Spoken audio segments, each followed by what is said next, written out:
that's going to do this. That's going to be doing that work. Yeah. It's not me. It's got to be scary, though, when you first start. Is it scary? It is. It's scary, you know, but a lot of my help, you know, is me encouraging myself. Only you can do that job. Encouraging myself. Yeah. I have to speak life to myself, you know, knowing that I can make it. I can do it. You know, wake up every morning and look in the mirror and say, I love myself. Yes. And give yourself a big old hug and say, this hug is going to keep me straight all day long. Right. And it will. It will. I know it will. It will. And it does. It really does, yeah. When I hear these young girls, 14, I want to have a baby. And I said, for what? Because I want something. I said, first you go to your prayers, you ask God, what do I need? Right. And then God's going to help you with right. that journey. I hope you're right. I said, I know I'm right, okay? I've been on this earth longer than you have, so I know a little bit more than you. And the boys are the same way. When they're released, oh, you can't get me no job. That's how they talk, you know. I said, before you get that job, you're going to pull them pants up. Sure. You're going to make sure that belt's holding them up, your hiney's not sticking out. You're going to wear a shirt, and it's going to be yes, sir, no, sir, or yes, ma'am, and no, ma'am. And nobody has ever turned me down jobs for my kids. That's wonderful. It really is. Because I make them to learn. You got to keep this. You got to keep it. One boy went to work for Bob Evans, I'll tell you that much, as just cleaning toilets. Now he's the head cook. See, that's great. You see, you can take really a little mountain, and it can, I mean, a molehill, and it can grow. That's right. But they got to trust you. Yeah, that's true. They must trust you. Just for a minute, I want to Go talk about ahead. the numbers. Tell me. There are over 1 million women that are in prison or in some form of incarceration, either parole, probation, jail, or in prison. And there's probably more than that throughout the United States. That's a large number. That's a large number. What And about there are- overseas?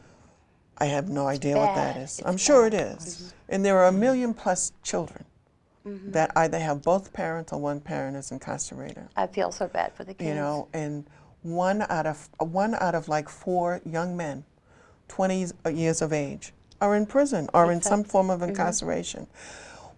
We need to help so that someone is helping this to sort of reduce the numbers.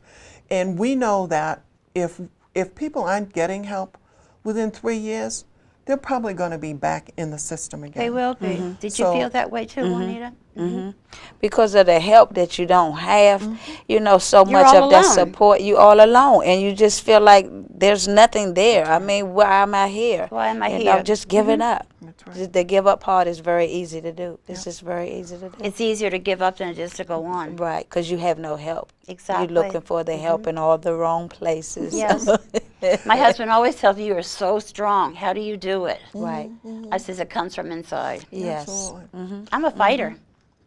That's right. So I think if people would think about the amount of money it takes to house somebody in prison, and what we could really do in terms of ourselves, which doesn't cost a lot, it costs me time, you know, but it's time that I enjoy. But if individuals, and I think How about much this time all do the you time. give? I don't know, because Juanita and I, we talk on the phone, we text, we meet. Like it may be every other month we go out and we fellowship, because I really think that's important. Now, That what there's is some sort of fellowship? fellowship. We might have coffee. We'll go out and we might have a pizza, whatever I that had some is. and pizza just last night. spend that time. But it's just spending the time to away from everything, because there's normalcy there, you know, and it's just being able to chat and talk about what's going on in a different setting. And being together, she realizes you really care. Because if you didn't, you wouldn't be giving her that time. Absolutely. Because And you have a life too. Absolutely. We yeah. all have a life, so. Right. Like the first time when I went to the prisons with the boys, they, you know, they're really, really smart. Oh, we know you're getting paid for this. I said, you think so? I said, I'm here and I don't make a penny. I am here to save you. Now, if you're willing to be saved, you let me know. If you're not, you take yourself right back to your jail cell, because I don't have time for you. Right. I don't have your time, you know. And they will open up after that. Right, that's true. I mean, people need to know that you're serious and you're committed. I mean, and I think that's the biggest thing. So that when a mentor says they want to mentor, they absolutely have to be committed to the process. Because if you let down that person, Yes, then what happens? you've lost a person. You've lost the person, the trust, that whatever trust you built Whatever up is trust. gone. It's harder for the next mentor to then make the connection. Because in the person's mind, they're already thinking, this isn't going to work out. Yeah. And if we can't support somebody, I mean, I really do believe if we can't commit to 3 years, That's now my new benchmark. You know, We'll okay. probably be mentors or in a relationship forever because I just think that there's that connection. But I think people need to commit and say, you know, I'm in it for the long haul. I'm going to be here for the 3 years because that's the benchmark that I figure if people can get through that, they've probably got a good chance that that'll never happen again. Let's touch the children for a moment. When a mom is incarcerated or when the dad is incarcerated, it affects those children. It certainly does. Because if a mom, the bread maker is dad, okay, and he's gone, women will go into prostitution, because I've heard that story hundreds of times, and it's in front of the children. So what are you doing to the children? Well, I mean, Put a word out there, Sylvia. Let people know you are destroying the children as well as the parents. It is, and there's abandonment issues. Yes, where then children yes. don't trust anyone. The anger issues are. I also do parenting classes for CSOSA on Thursday nights. You're a busy lady. Well, this is all me and God. I mean, I do what He asked me to do. But the parenting classes are very important because I have listened to women in these classes tell me that. Yeah, and basically, and Juanita and I have talked about this, it's the whole manipulation. You left me. You left me when I was 5. And let's say now it's 10 years, and now the person's 15. They're still stuck at 5. And why did you bring that man in the house, Mommy, in front of me? It wasn't my dad. It could have been anything, absolutely. Anything at all. It's true. And it's the trauma that then is set up with the child. In trying to undo those years is very difficult, and it takes a lot. Sometimes you can't undo them. And you can't. Sometimes you can't. They end up in jail themselves. But you also have to recognize and acknowledge that, you know, but you sort of give it your best shot. I mean, one of the things, and this is sort of my mentor parenting spiel, I believe that parenting classes are an absolute that need to happen in the country. That's a must. There are some programs, there are some places that do it, but not enough.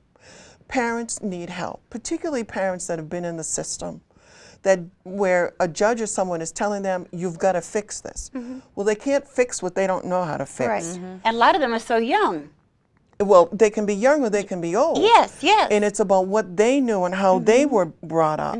And if it doesn't lend to a positive parenting experience, the child is lost. They are going to end up in jail. They're going to end up dead. Exactly. They're going to end up in a gang. They're going to end up, a young woman could end up being with someone else because they're not getting what they need. There are so many things that we can do as churches and church members to assist people who were in the situation. And, you know, I think about this all the time. 50 churches pledging 5 people, that's a lot of people. That is. That can help. That's a lot of people. You know, and that's what I think, if we could begin doing that and just giving of ourselves. So, I mean, it might be 4 hours a week. It doesn't mean 4 hours that you're away from something. Right. Juanita and I, she emails me at work. So I'll email her back. Right. Or she can text me. She calls me, I call her. It's not like you're taking 4 hours and there's this big chunk that's gone. It can be a 10-minute phone call. Yes. You know, it could be just sending her something that she needs. You know, I need to know where these places are, you know. Right. And so I do understand. Juanita, how do your children feel towards you? My children are very open, you know, dealing with me. They kind of manipulative sometimes. Do they put you down, Juanita? They actually don't put me down, Okay. you know, but they actually don't know, you know, really what's going on in their own minds. Or Have you sat down and had a talk with them to explain to them that, what, you know, why you were incarcerated and things like that? Right, I did. We sit down, or we'll go out to a restaurant, we'll go eat, we'll get together on weekends, and we'll go skating, or we'll want to go bowling. We'll end up at a museum, but, you know, it's wonderful in that part. The bond that we still have is still there. The peace and love and understanding is still there, but actually the life living part. How about the forgiveness part? That's going to take time. That's going to take time. A lot That's of time. there and it's not there, That's but right. it's there, you know, and they understand just a little bit. It's more questions on them and what am I supposed to do now? Right. Now, I'm not going to ask you your age or anything, but the children, what are girls and what are boys? You have 5. I have 5 kids. I have 2 boys, one 23 and one 17. Okay. I have 3 girls, 21, 18, and 14. My goodness. Oh, she's 15. She's 15. Yes, she's 15. She's the youngest one of the Yes, she's Does the she have better understanding? Because sometimes the younger kids can really see because of what they hear on TV today. Does she understand the situations you've been in better than the older children? I think she understands, but she more quiet in her understanding. You know, she actually back and forth with it. Okay. You know. And she's probably angry too. She's a whole lot of angry. Because she figures, Mom, why did you screw up like that? Yeah, she's really don't understand too much of, you know, why I was gone so many years and then want to come back and fix it. Yeah, because sometimes they say things can't be fixed, not with glue or Scotch tape even. Right, but it can be fixed with money. It can be fixed. As they would think. They want it fixed with money. You can't buy it. No. Do you ever have a congregation just with your children? Sit around and say, okay, this is me, I'm here, I did this, this is, now what have you got to say? Say Gary, Jim, Jerry, whatever their names are. Tell me what you really feel. Well, have you ever done that? I haven't got to that point yet. Okay, but because they'll be crying, they'll be yelling, they'll be beating their fist on the table, but it's letting out that pressure. It's like a pressure cooker, you know that. But that's a good time. That's a good time. Yes. You get out your dirty laundry. That's what I tell them. Hang out your dirty laundry and let's get this over with. You won't forget it, but as time goes by, you're going to be able to accept it more and more and more. Because none of us are perfect, none of us. Back to you, Sylvia. This has been exciting. You know, I've enjoyed this today a whole lot. No, I'm just very happy that we got a chance to talk about that and that Juanita is able to tell her story. Exactly. I just think mentoring is one of the most important things. I've been doing mentoring in youth and, you know, employees for years. And this mentoring is probably more fulfilling than more exciting, anything isn't than it? I've ever done. Yes. And I just think that the ability to just being able to do this, I'm humbled, really, that God has allowed this to happen. Exactly, exactly. Because I can't think of a better connection and a better and way on to that note, serve we're Him. going to leave it on a better connection. And I want to thank you, Sylvia Stokes, for being here today with me. And Juanita, you've got a new person you can call. I'll give you my number. And I want to thank every viewer out there who watches this show. But I want you to sit, I want you to think, and I want you to ask yourself, do I have some free time I can donate? Thanks for watching, everybody. Until next time.